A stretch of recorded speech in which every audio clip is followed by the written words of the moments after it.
The jungle didn't move. It didn't whisper, it didn't sigh. It simply watched. Staff Sergeant Elara Knox lay motionless beneath a lattice of moss and thermal-absorbing netting, her body pressed into the mud like she belonged to it. Bugs crawled over her gloves. The weight of the air was thick, metallic, like the jungle itself was exhaling tension. 1,000 meters ahead, through her scope, an Imperial patrol trudged into the kill zone. 3 gleaming soldiers in polished armor. No formation. No overwatch. No clue. Knox to overwatch, came a soft whisper in her comms. Target group spotted. Confirmation. Elara's eye never left the scope. Confirmed. 3. No drone support. Permission to fire. Granted. Keep it quiet. Don't alert the main column. She adjusted her breath. Inhale. Pause. Wind shift, nothing. She exhaled. Her finger, wrapped around a century-old trigger mechanism, didn't tremble. Crack. 1 shot. The lead trooper dropped. The others froze. Elara already had the second lined up. Crack. 2 down. The third ran, poorly. She didn't bother with a third shot. He wasn't her problem now. She hit her comms. Ghost 1. 2 targets down. Third retreating. Expect movement. Behind her, in the tangled maze of trees and roots, a soft rustle answered. Sergeant Bren Delos emerged, face camouflaged, eyes serious. "You've got Imperials wetting their shiny boots, El," he said, squatting beside her. "Command's getting twitchy. Says the Empire's sending someone special." "Let them," she muttered, retracting the rifle's barrel and packing the parts into her ghillie suit. "They think tech wins wars." Bren snorted. "We both know it's patience." They moved fast but low, weaving through knotted vines and collapsed stone ruins that had no name. Every step was measured. Every sound catalogued. Aranth Prime had been a colony once, before it became a graveyard. Imperial forces burned cities, poisoned rivers, and called it strategic cleansing. Now the jungle had reclaimed it. Roots through concrete, leaves strangling steel. To the Empire, it was wild. Untamable. Primitive. To Elara, it was home turf. They reached the perimeter ridge, where a small cluster of human troops huddled under camo canopies. The mood was grim. Dust-covered soldiers leaned over cracked tablets, checking thermal scans. Too much movement, not enough friendlies. Lieutenant Garza, sharp-jawed and sweat-soaked, looked up as they approached. "Good shot," he said. "But we've got a bigger problem. Empire's done playing. They're sending him." Elara paused mid-sip from her canteen. "Who?" Garza tapped a hollow projector. A face flickered into view, scarred, expression like chiseled ice. "Vorn Kralis," the lieutenant said. "Galactic Grand Marksman. Record holder for orbital strike coordination, thermal-augmented rail kills, 0G sniping. Decorated 20 times over. Media calls him the one-shot tyrant." Bren let out a low whistle. "So, basically, the Empire's best." Garza nodded. "They're broadcasting it across all bands. It's not just a mission, it's a message." Elara stared at the hollow. "He's flashy. Used to crowds. This isn't his arena." "You sure?" Garza asked. "I'm not fighting him on a stage," she replied. "I'll bury him in silence." That night, the jungle whispered again, but this time, through speakers. Elara sat against a ruined column, chewing dried ration strips, when the comms crackled with an unfamiliar voice. "Human sniper," it said, smooth and arrogant. "You hide well, like rats in walls. But I've studied your terrain. I've rewritten your odds. I'm coming. And when I find you, your bullets won't save you." The voice cut. Bren looked up from his pack. "Well, he's confident." Elara smiled thinly. "That's good."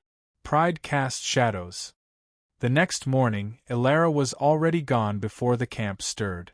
She moved alone, deeper into the ruins, some forgotten temple strangled by vines, half swallowed by time. It offered elevation, cover, and a perfect view of the ravine the Imperials would cross. She unpacked her rifle slowly. Every piece clicked into place with reverent precision. The barrel gleamed faintly in the soft light breaking through the canopy. She lay prone again, the jungle breathing around her. A memory surfaced, her father teaching her to hunt in the high forests of Terra Nova. "Stillness is louder than any shout," he'd said once. She hadn't understood then. Now it was gospel. Through the scope, she saw motion. Not soldiers, drones.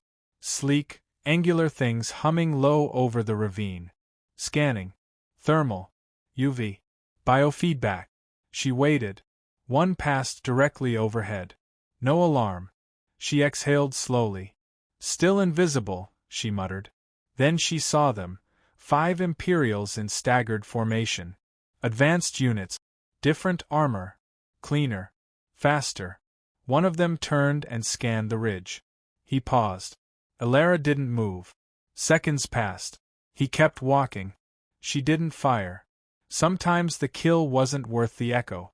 Instead, she marked each face, noting their gait, armor type, movement rhythm. Data she could use later. Knowledge was ammunition. By nightfall, the camp was quiet again. Fires were buried under thermal shields. No chatter, no music. Only the occasional flick of a knife or whisper of movement. Garza approached her as she cleaned her rifle. "You planning something?" he asked. Elara nodded. "He thinks he knows the field. I'm going to teach him what he missed." Garza sat beside her. "What if he's better?" She looked up, eyes steady. "He might be. But he doesn't know me.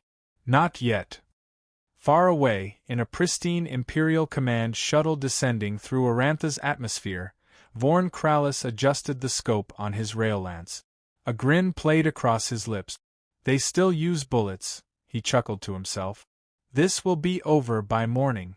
Back in the jungle, Elara lay beneath the stars, rifle beside her, listening to the creatures of the night. "Let him come," she whispered.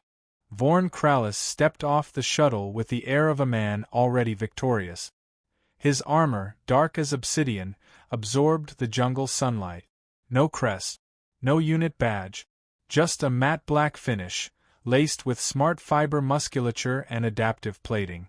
It wasn't built to intimidate. It was built to erase. Around him, the Imperial escort adjusted nervously. Despite their elite designation, none of them matched his silence. Vorn didn't need orders or briefings. He'd memorized the terrain maps mid-transit, logged historical skirmishes, sniper patterns, even local weather fluctuations. "Sir," the squad leader ventured, eyes flicking to the trees. "Scanners detect a biosignature pattern matching that of human recon. It's faint. Almost deliberately scattered." "That's her," Vorn replied without turning. "The Phantom." He pulled his weapon from the magnetic clasp on his back, an antimatter spike rail lance, modified for single-target elimination. The Empire's finest sniper tool. But it wasn't the weapon that made him feared. It was the man behind the scope. He tapped the side of his helmet. HUD lit up.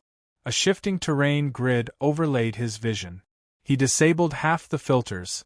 Too much data blurred instincts. He relied on rhythm, silence, pulse. "Pull back. I'll go alone from here." "Alone, sir?" Vorn turned to the lieutenant, expression unreadable. "She's expecting a hunt. I'm giving her one." The jungle swallowed him without sound. Elara was already moving. She'd watched the shuttle drop from a camouflaged perch half a kilometer away, the optics of her scope enhanced with a handmade polarization layer that bent light just enough to trick most scanners. She didn't trust satellites or software. What they missed, her instincts found. She slid down a muddy embankment, boots quiet, brushing past a thick curtain of vines. Her rifle slung across her back, now wrapped in thermal disruptive cloth. The entire jungle was now a chessboard. But this wasn't just strategy. It was personal. Kralis had taken down her mentor during the Earth resistance campaign, years ago. One shot from low orbit through a building wall. The man never knew he was dead. That haunted Elara more than the death itself. The cold perfection of it. The arrogance. Now he was on her ground. She crossed an old aqueduct, now dry and choked with root. It led to the hollow basin, a natural sound trap where even footsteps vanished under layers of sponge-like moss. It was where she'd make her first stand. She laid down sensor darts and an old-fashioned tripwire net, silent, analog, impossible to detect with electronic sweep. Then she moved on. Vorn paused at the first perimeter point. He kneeled beside a partially buried branch, lifting it gently. The dirt was disturbed. Not by boots, by fingers. Someone had repositioned the object just slightly. A marker. His lips curled. He bypassed the area entirely, circling low around a bend, crawling when needed. There were no drones, no scouts, just the jungle breathing around him, and the possibility of a rifle's whisper waiting ahead. He reached the hollow basin by late afternoon. The sun sliced through the canopy in long, golden shaft. He knew she was watching. Every instinct in his body said don't move straight. So he stepped sideways. Diagonal. Low angles. And still, nothing. He crouched behind a fallen tree trunk, activating his lance's microscanner. It pulsed once. A faint signature. A trap. Old school. He disabled it with a surgical flick of his blade, then stood tall. "I'm here," he said aloud. His voice bounced strangely in the damp air. No shot. He scanned the ridge. Still nothing. Then a whisper crackled in his comms, routed through multiple static bursts. "You're predictable," came Alara's voice. "Calm. Steady. You walk like you expect the world to clear a path. You speak like you're winning," he replied. "But I'm already inside your net." "Good," she said. "Then let's close it." Vorn spun, rifle raised, as an explosive charge ignited to his left. Not lethal, just bright. He flinched. That was all she needed. Crack. The bullet clipped the top of his shoulder plate, sending a sharp impact through his system. His armor absorbed most of it, but it forced him to duck behind cover. He didn't curse. Didn't panic. He recalculated. "She's farther than I thought," he murmured, more impressed than annoyed. Elevation. Using echo bounce to fake distance. He fired once, not to hit, but to mark. The rail lance carved through 3 tree trunks in a line, vaporizing leaves and bark, and sending birds screeching into the sky. She was already gone.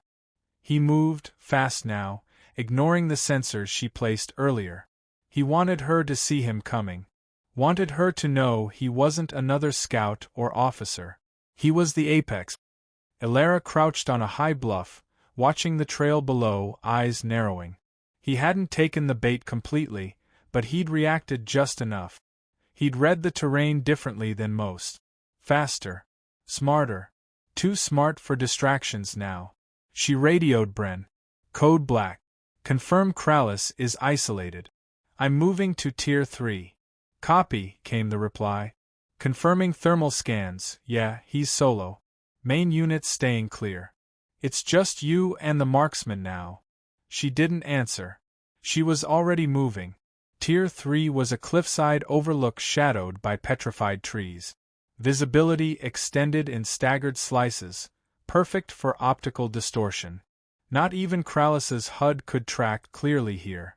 But more importantly, it was where she'd buried the old suppressor unit.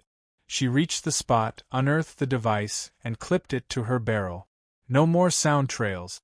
No more muzzle flash. She could fire and disappear again. But she wouldn't take another shot yet.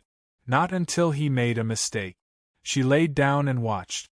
Kralis reached the cliff's edge 20 minutes later.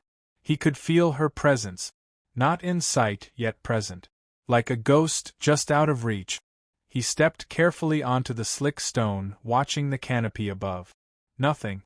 Then he noticed something, a glint. Not from her rifle. From her decoy scope. Positioned on a dead log, slightly exposed. A trap. She wanted him to fire.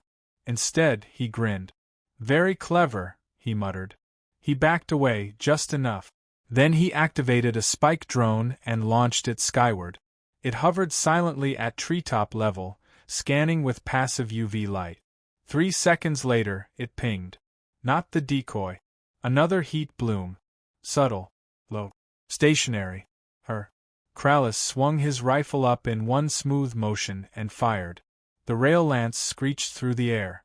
But the heat bloom vanished. He blinked.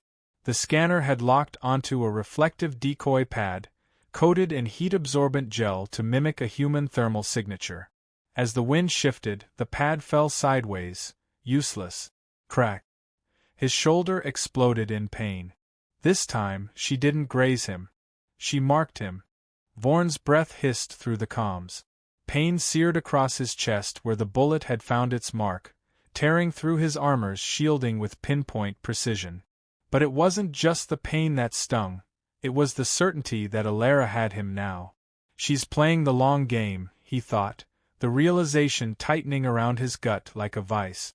The wind rustled through the trees as he crouched low, fingers tapping his helmet's interface, cycling through diagnostics. His shoulder was intact. His internal shield had absorbed the brunt of the blast, but the fact that she'd hit him with such accuracy meant only one thing. She knew him, knew how he thought. The pressure didn't ease. His pulse quickened as he recalibrated his approach. This wasn't going to be like the Empire's other operations, where brute force could claim victory. Here, there would be no overwhelming might. There would be only the patient waiting of a hunter, and the patience of a human sniper. She's testing me, he realized, pushing himself to his feet. And I'm failing. His comms crackled, a distorted voice cutting through the static. It was Bren's voice. Vorn, we've got confirmation. She's doubling back toward your position. We've mapped several exits. Do you need backup? No, Vorn's voice was cold, clipped. I need her to make a mistake. He moved fast now, tracking his steps along the periphery of his own blood trail, using it to mask his movement. He could feel her eyes on him, watching from the shadows, just out of sight. Don't show weakness, he told himself, scanning the ridge. Don't let her see how much she's rattled you. But the silence of the jungle mocked him. It was no longer the steady hum of alien life but a tense stillness, pregnant with anticipation. Every branch creaked, every leaf fluttered in the wind, as though they, too, waited for the inevitable. Alara adjusted her grip on her rifle, crouching low beneath the deadfall. Her heartbeat was steady, controlled. She hadn't fired on Kralis the moment she'd gotten the shot. Instead, she had waited. She could afford to wait. Her first shot had been a test. An opening designed to force him into a reaction, to gauge his instincts. And now? Now it was time to reel him in.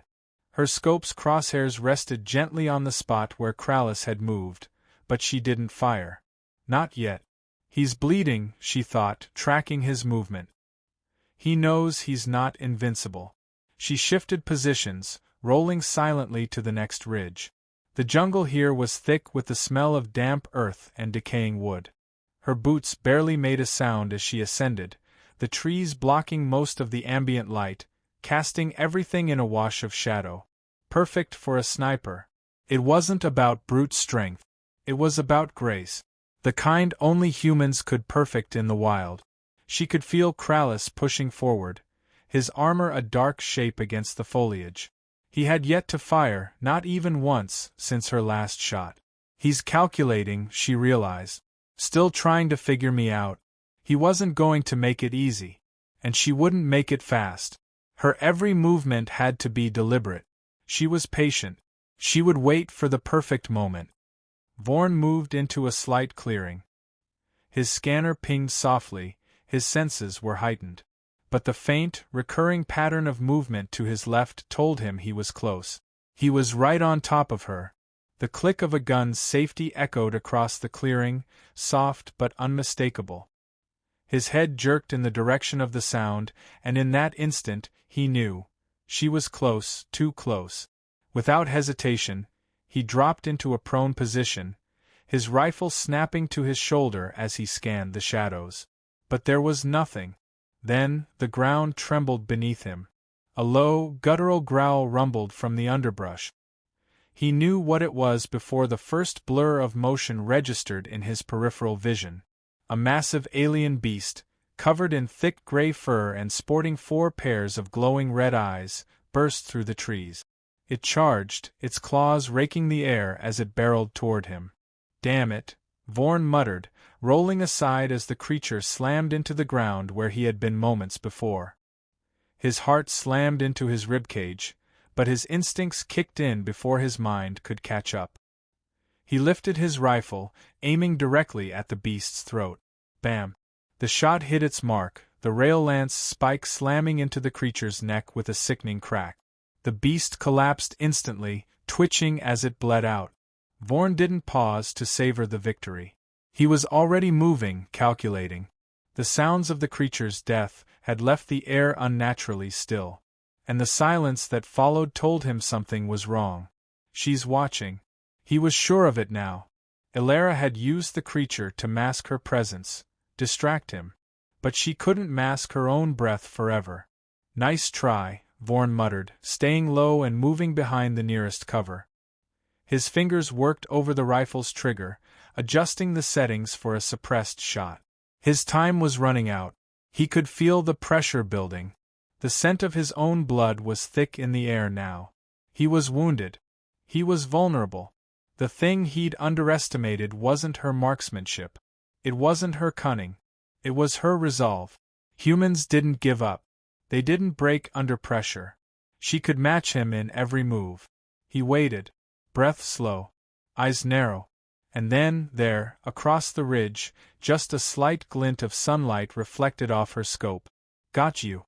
Vorn fired. Elara felt the shot before she saw it. Her body jerked backward as the shock wave of the sniper round slammed into the nearby tree, splintering bark. She had to move. No time to think. Kralis knew exactly where she was. No more games, she thought, launching herself to her feet and sprinting toward a small ravine, weaving through thick foliage, pulling herself up the sheer cliffside. Her rifle hung loosely at her side, her breathing quickening.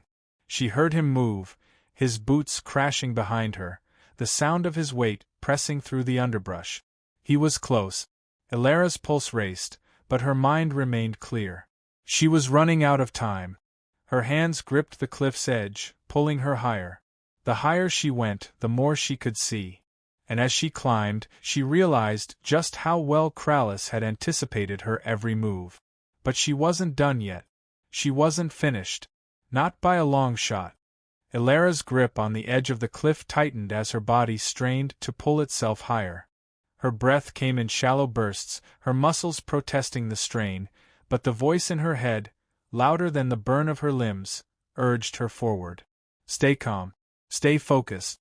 Don't stop." A few feet below her, she could hear the distinct sound of boots on the jungle floor. Kralis wasn't far behind. The snap of a branch under his weight made her pulse spike. "He's getting closer." She reached the top of the cliff and rolled over the edge, her fingers brushing against the rough surface, catching the scent of fresh earth as she dropped into a crouch. Her rifle was still slung across her back, but for now, she needed to be quick. The wind moved through the trees above, masking any noise she might make. She let it guide her, staying low and silent as she advanced along the ridge. She knew Kralis would be relying on his enhanced sensors to track her, but that gave her an edge.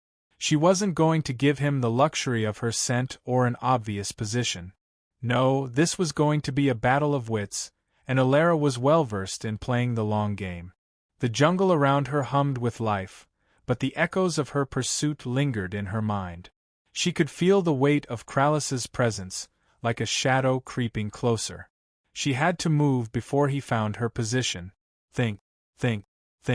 She glanced at her wristband and activated her comm. "Bren, are you in position?" The crackling static broke the silence before Bren's voice came through. "I'm where you said I'd be. What's your status?" "I've got him on the move," she said, eyes scanning the terrain ahead. "I'm not finished yet. I need you to stay out of sight until I've drawn him far enough. He'll be expecting reinforcements." "Understood." Bren's voice was steady, a reflection of the trust between them. "Keep him guessing." Elara smiled faintly, her gaze narrowing as she pushed further along the cliff's edge. She had to be quick, but she also had to be deliberate. Every move she made had to count. The slightest mistake would tip Kralis off, and that was something she couldn't afford.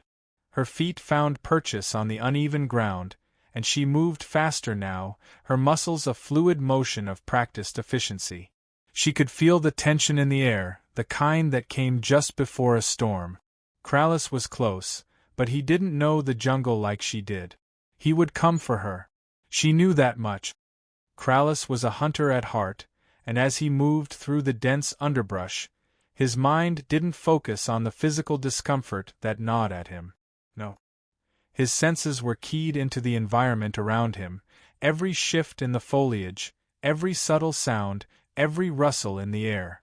The jungle was thick, yes, but that wasn't going to stop him from finding her. She's fast. She's smart. But she won't outrun me.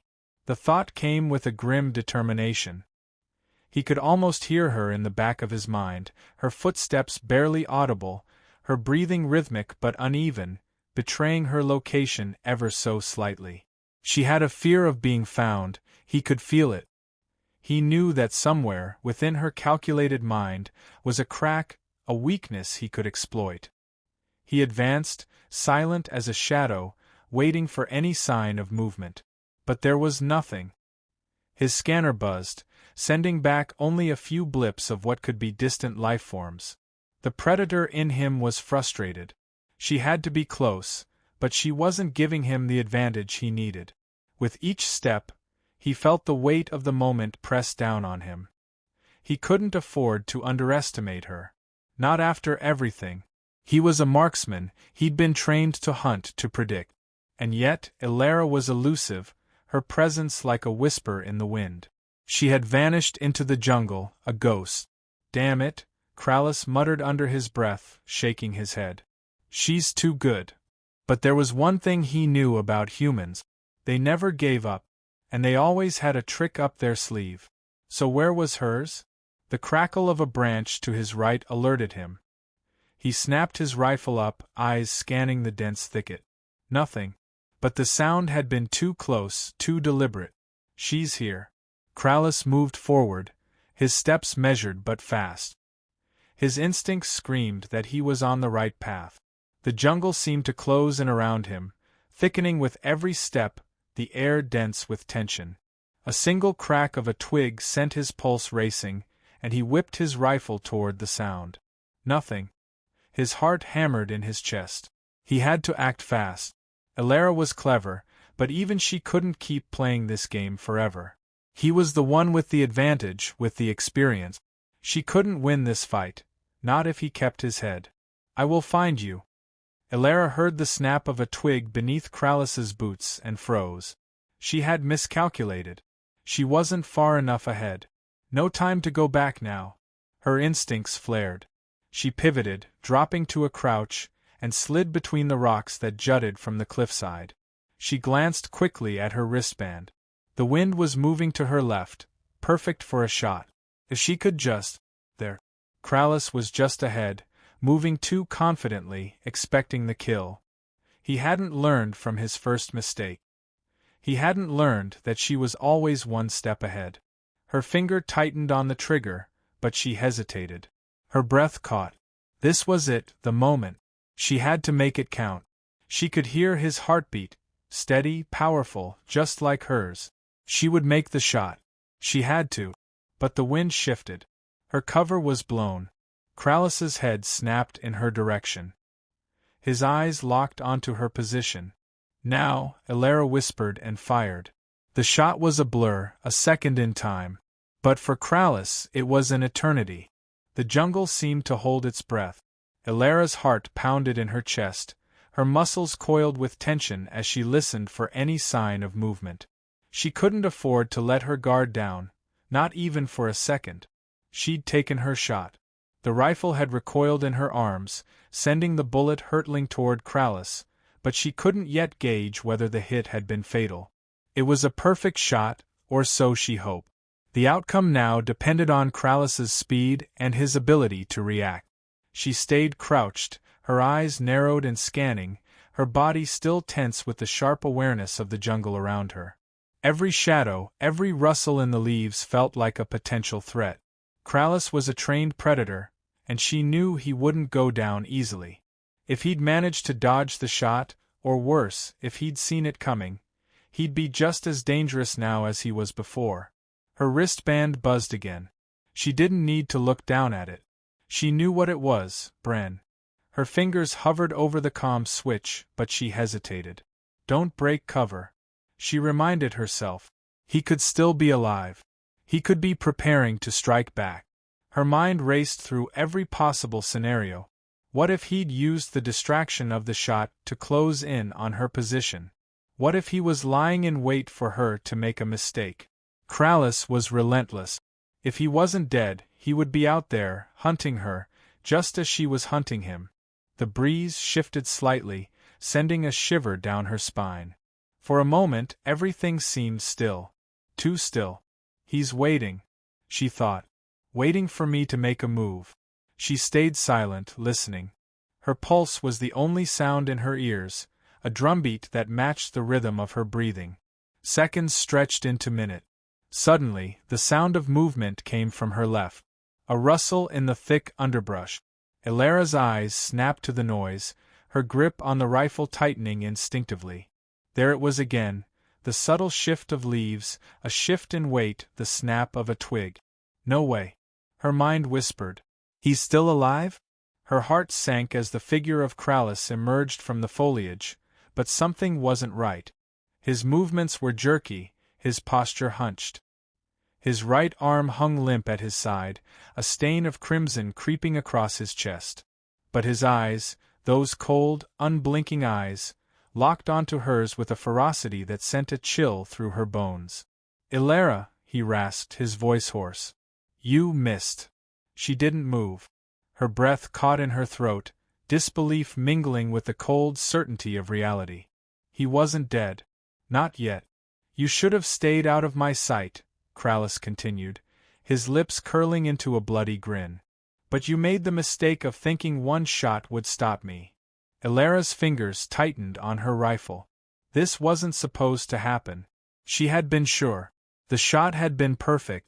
But somehow, despite the blood, despite the damage, Kralis was still standing. His determination was a force to be reckoned with. You're still alive, she said, her voice cold, though she couldn't keep the edge of surprise from creeping in. What are you, some kind of monster? Kralis staggered forward a few paces, his footfalls uneven, but his eyes never wavered from hers. I've been called worse. His hand moved to his side, fumbling for a weapon. But it wasn't a gun. It was a knife, a small, compact blade designed for close-quarters combat, its edge glinting menacingly under the dappled sunlight. Ilara's instincts flared.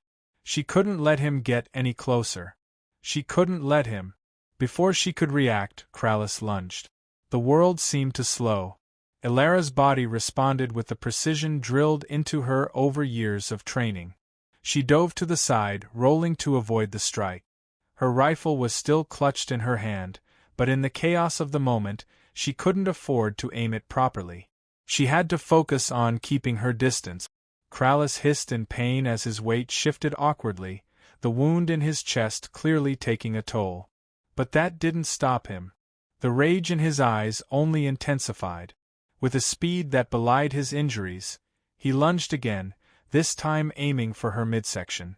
She could hear the knife whistling through the air, the point of the blade a heartbeat away from her. No room for mistakes. Move. Ilara dropped low, spinning out of the way just in time. Her leg caught his in the process, and he stumbled. But he didn't fall. Instead, he turned with a snarl, relentless, like a predator who couldn't understand the concept of defeat. Ilara's rifle was in her hands again, and this time, she knew she couldn't afford to miss.